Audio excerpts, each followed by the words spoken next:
Hey! Nikita Koloff, the Russian Nightmare! And you're watching the #1 show on Long Island with Monte and the Pharaoh. The fact I saw politics on your banner when I walked in here, I almost left. There you go. There you go.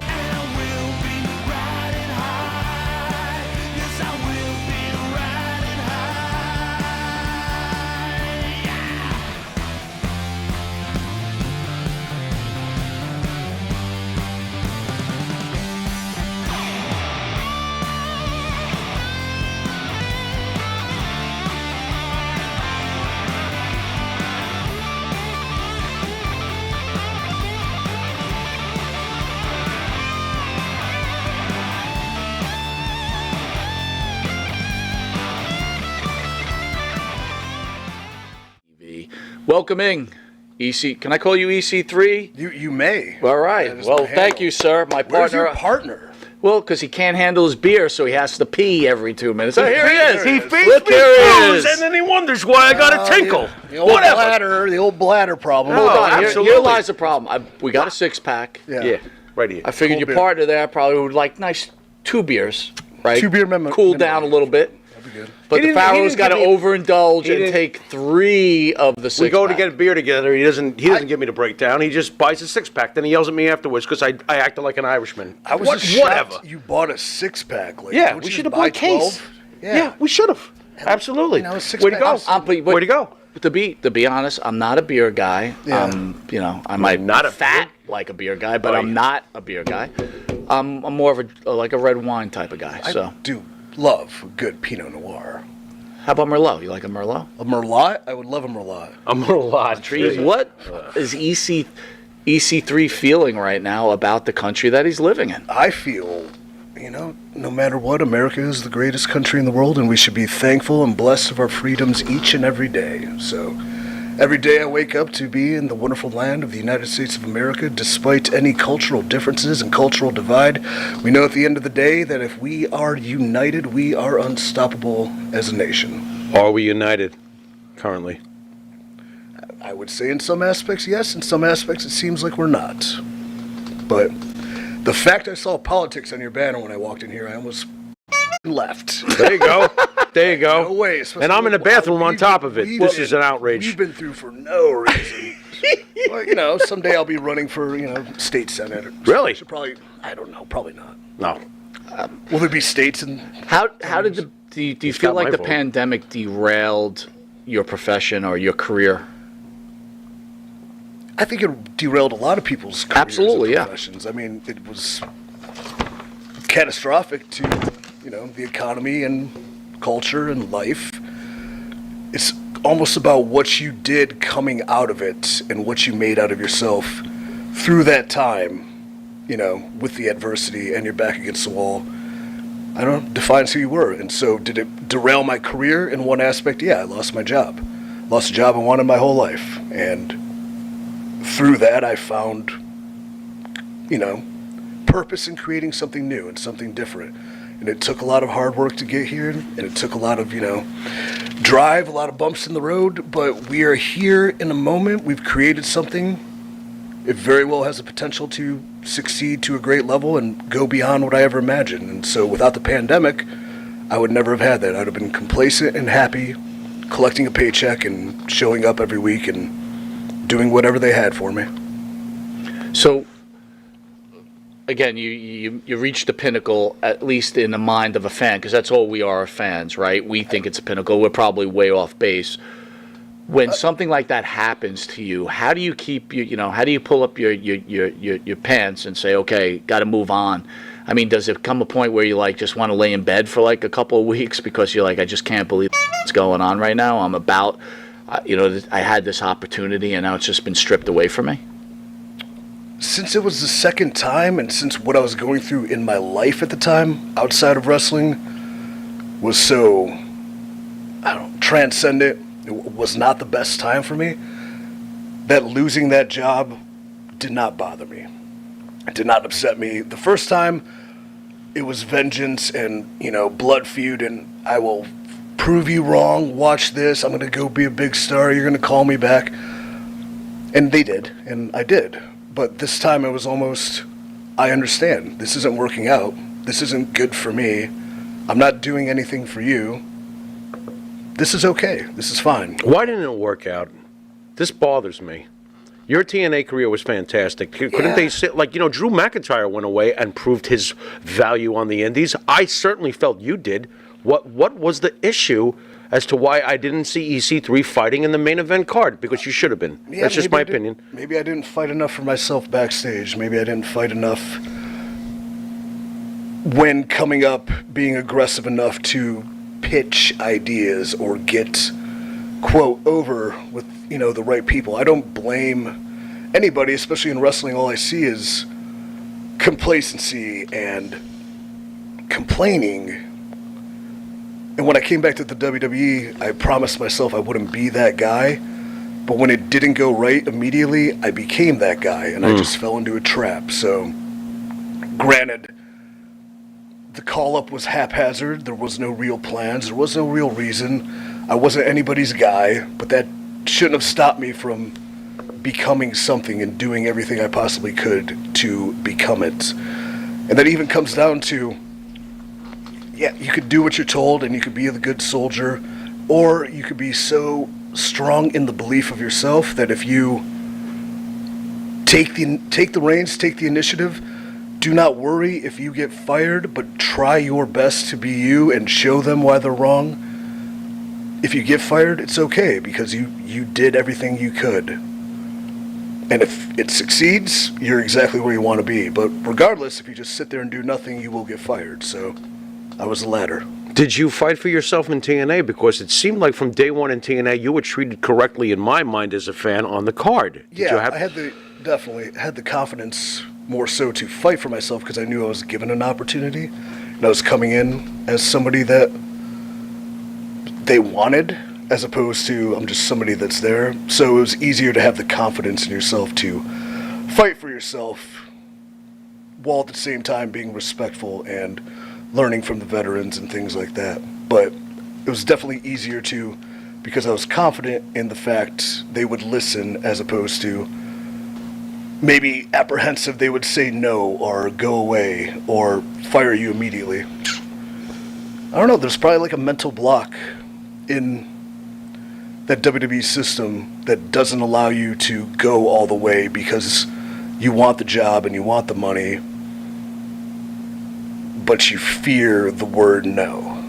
Do you kind of think when you went into the WWE, look, you're coming from TNA, you're a big-time star, you saw them every week by 2 million people, you're one of their top stars. You go into the big time, again, not that TNA wasn't the big time, but you go into the WWE, do you think that you set yourself up and go, you know what, I don't want to get hurt if this becomes a bad experience, so I'm going to just go into this maybe the wrong way, like you explained? I was super optimistic walking in on day one, especially should have been working in with Ambrose Moxley at the time. And then when the week went by and I noticed that because we went out of our way to feel an audience and kind of change the perception, if I'm, quote, the good guy and he was the bad guy, but the crowd loved him and they disliked me, kind of switching it on a live event to the next day. They can't really punish him for going against, quote, the script, but they can punish me. And then it was just kind of over from there. Like, I don't know. It started off wrong. And then, but isn't that just favoritism, though? Why are they letting Moxley, or, currently Moxley, Ambrose slide, but you get the whip? Because he announced he was leaving prior to that, and it was just kind of, they couldn't really do anything about it. Yeah. You want to get to these crazy questions? Crazy questions. Or you want to stay with... So I'm seeing crazy questions, so I'm not sure I'm going to get a little lighter before we get into some deeper stuff. There's some weird... Yesterday's show, we were discussing... Here comes the weird... All right. We were discussing childhood crushes. Yeah. And we come up with... Who was EC3's childhood crush? Tiffany Amber Thiessen. There you go. Oh, she was on the list. That's what I'm talking about. She was on the list. Easy. Kelly Kapowski was one. Who's Kelly Kapowski? Wonder Years. was Wendy, right? Okay. But I couldn't say out loud I had a crush on her because she had the same first name as my sister. Oh. Danica. Okay. The actress's name was Danica, so that felt weird. Yeah. Whatever was on Red Shoe Diaries, probably. Red Shoe Diaries. Hold on. This gets a little deeper now. And look, we're kind of bonded before the show. This gets a little and weirder. let's talk in not realities deeper. here. Weird. Who was your cartoon crush? Here we go. And we all listen. We all know we have cartoon we said Daphne crushes. from Scooby Doo, personally. Daphne from Scooby Doo is mine. He's not into Daphne over there. I don't know. Jessica Rabbit. Probably Jessica Rabbit was so hot. Who? Jessica Rabbit. Jessica Rabbit. Yeah. Okay. That's April from Teenage Mutant Ninja Turtles. Had it going on. Had it going on. All right, but Pharaoh, I asked Pharaoh the question. He really wouldn't commit. I'll ask you. You did. don't have to commit. There's a lot of people watching, so I don't want to embarrass you. But did you ever knock one out to a cartoon crush? No. Never, ever. This is Really don't think so. How about Tiffany? maybe. I was trying to think of the age. Listen, it's only nature. I mean, probably not knowing what was going on at the time because I was probably, 10 to 12. So, like, What do you mean? You like watching Zach dance with Tiffany and all of a sudden before you know your hands are down your pants? He didn't know what was going on. I mean, guys, what are we talking about here? Cranking it? What are you doing? What are we talking? I told you he was craziness, revolting. dude. I warned you. It's craziness. I mean, Unbelievable. it's a real thing. It is. I think real. it This is is too. live. He's It's acknowledging humanity. this. Yes. I mean, Okay. the man is an owner of one of the most upcoming organizations, so I guess I better be a little more careful. Yeah, I mean, what are you doing? Cartoon characters? Did you But at the spank same one time, out? like, this is just banter between people. Yeah, Like, this is what people talk about. You're a wrestler. Why did you want to become a wrestler? My dad actually remembers the time because we were watching a match. It was Raw. I had it taped. Something happened. I think it was Kurt Angle doing the moonsault off the cage. Okay. He does the moonsault off the cage, and I pause and I look at my dad and I go, I want to be a wrestler. And he goes, okay, cool. Wow. So, and I think he told me that. But telling them wasn't hard because I kind of disappeared after school for a while because we started like right out of high school. And he knew I was up to something, plus he knew we were backyard wrestling. And then I kind of told him, they're like, yeah, we know, you're going to wrestling school. It's right there on, Vine Street. They're like, we'll be at your first match. I'm like, okay, cool. So So very supportive parents. very much so. Are they still with us? They are. Very How sweet. often do you get to see them? 4 times a year. Okay. Sometimes. So He's very methodical. Very methodical. I'm timed How up did well. how did it feel? I mean, you're basically saying the first time you decided you really wanted to be a wrestler, you're watching Kurt Angle. Dude, you beat Kurt Angle for the TNA World Championship. What did that feel like? It felt pretty fucking surreal. I would think. Because I had, this is something I'm installing with Control Your Narrative with, the young guys we have, is like manifest your dream match. Like, tell me what it is. If it's realistic, why can't it happen? It could totally happen. Just speak it into existence. What is it? And through this tour we're going to launch, we can do a few of them. And that intrigues me because I had mine. I had that match. And afterwards, the first people I hugged were my mom and my dad. It's like a moment I'll never forget. One of the few I'll never forget. Kurt Angle is a person. Can you tell me a little bit about him? What was it like working with the guy that basically gave you the idea, I want to do this, then you get to work with him and defeat him? How was he to you behind the scenes? Very much a mentor and very much appreciative of like the next wave and how I kind of like handled myself and my business, and I had to earn his respect as I should and did, and putting together this match, listening to him, being smart enough when to chime in, smart enough when to allow him to talk about it. Having the match, what was important was the next day because we just talked for like 20 minutes, and the conversation we had made my life and career, because if you have the respect of your idol, Oh, yeah. Oh, yeah. what could somebody say to you that could hurt you if ever? Or like, what can a bad rating of a match do to you? Nothing. You have the respect of the guy who you admire the most, who vouches and endorses you. You're untouchable, bodybuilding. I'm sure you were into watching bodybuilding too. Not at all. I hate bodybuilding. Really? Okay. I did one bodybuilding show just so I can beat them because they're such. There we go. They're demented narcissists, and all they do is they work out and they eat their meals and they pop themselves on Instagram, play video games, and they'll smoke weed, and they're such low life. They play video games and smoke weed. That's all these bodybuilders do. Wow. And then they just pose. Interesting. And I'm like, I train. And then I was training around bodybuilders. I'm like, these guys don't even train. They just take drugs. So I'm like, I'm going to beat them by just, and, I did one. And I hated it. I'm covered in, soot. This spray tan, This is horse stupid. spray, and, fucking bagel dust and, Cheetos all over me. Cheetos? I look and, you're on stage and, you're all diuretic out, so... swig of vodka and you're like, whoa. Oh my God. Then you're hammered and you're posing. I'm like, this is ridiculous. Those are so lame. Ridiculous.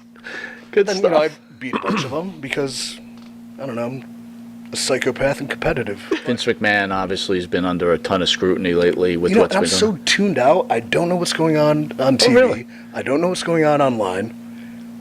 Took me 3 days to hear about whatever this was at first, and then I guess there's more to it, but go ahead, yeah.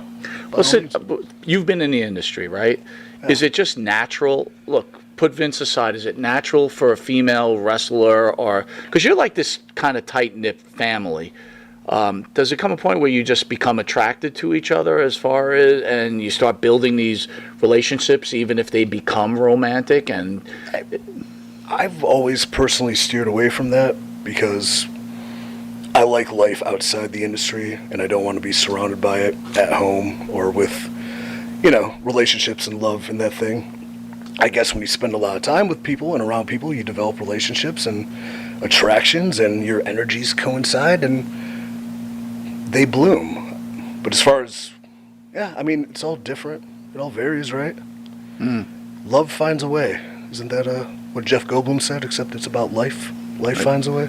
Pulling the Jeff Goldblum card. Pulling the Goldblum card. I'll throw you off. You Well, apparently there's a lot of love in Vince McMahon's libido. But anyway, okay. Hey, good for him. Yeah, Swing that's basically what we think. But okay. So then let me ask Does you. that shock people? No, not at all. Like, Quite are people honestly, oh, I can't believe he's it. a genetic jackhammer. Isn't that what he said? Apparently, So the best characters are true to life. Well, let's go back to the other side. You were in TNA for quite a while. Again, we know nothing. We only see what's online, so it could be true or not true. But probably not true. But when you were with Dixie Carter, was it true that Dixie loved the boys and wanted to build relationships in that way with the boys? Did she get around, or was she, to herself? Not when I was there. She's my sweet aunt. We are talking about his family. We should be careful. She's a Southern Belle. This is the nephew. What are we talking here? I'm sorry. No. Was she well behaved though? You want to read the internet and ask questions? I'll church it up for Look, you. she's got quite. I'm sorry, the truth. We isn't have what you want here. to hear. We have you here. She's got quite the rep as far as all the bull that's said online. Did she? I don't understand why the internet was so cruel and rude to her, and all she ever wanted to do was give people a good wrestling show, and maybe she got taken advantage of by con men in this industry, taking her for her money and things like that. But why was it so vicious? So it's overblown. And hateful for her. I don't get it. So it's That's overblown. Not me, it's her nephew saying it. That's me as somebody who these are the same people who claim all this virtue and just things are so. They're monsters to her sometimes. Agreed. Just to further understand about what happened with WWE, was there any particular albatross in your way, or was it the system in your way when you came back? I mean, look, after seeing your TNA run, 4 times as 24/7 champion is not exactly what I felt you deserved. Any albatross is put on you by yourself. I would say if that had one villain in my way, it was the fact that at NXT TakeOver, I was concussed very badly. When I got cleared from that concussion, I was immediately concussed again by getting kneed in the head.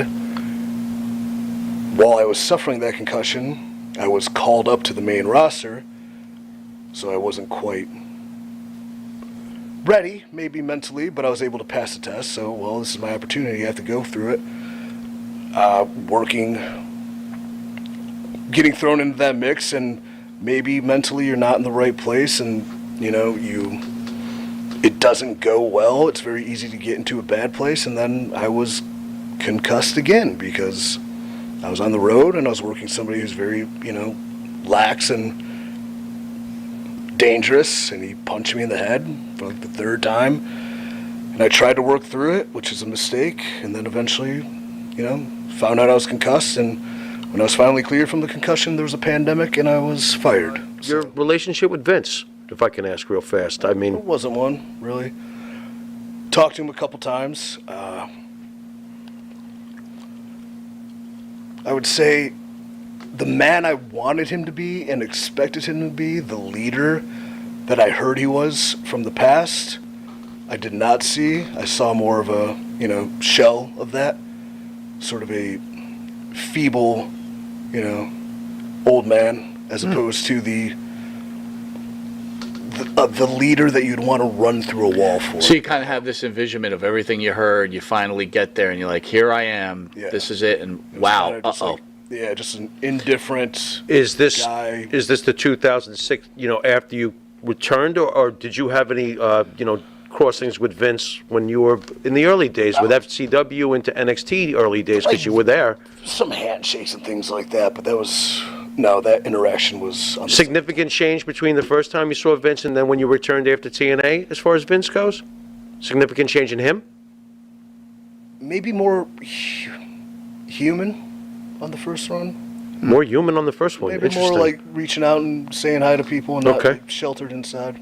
Okay. But I had barely a relationship with him. How about Triple H? Was Triple H the leader that you thought that could be? In NXT, yeah, for sure. Yeah.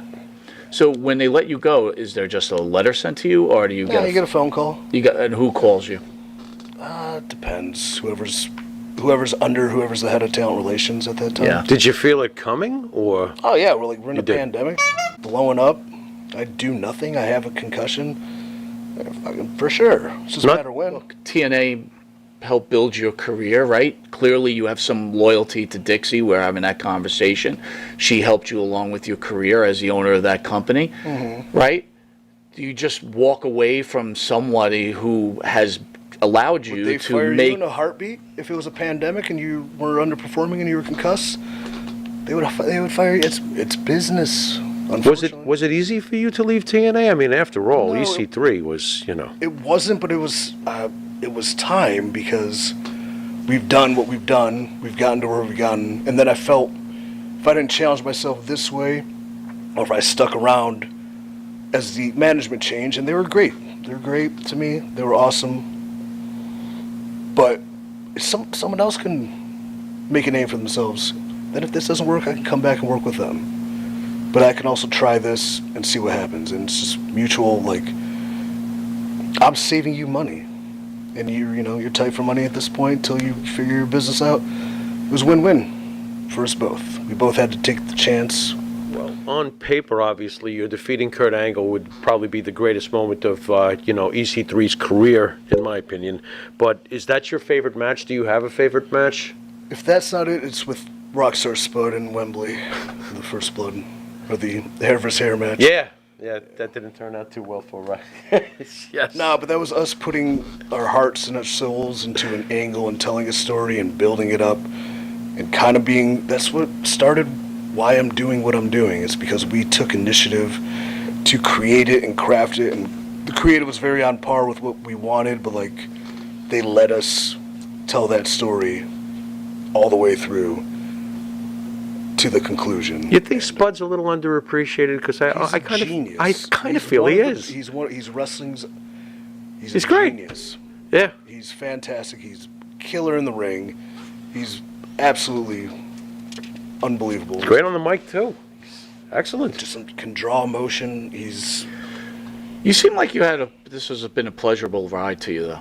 You seem like, you understand the business, and it's been pretty enjoyable to a certain point. To an extent, yeah. I mean, there's a lot of hardships and tough things, and I don't know, along the way you lose your humanity and people, things like that.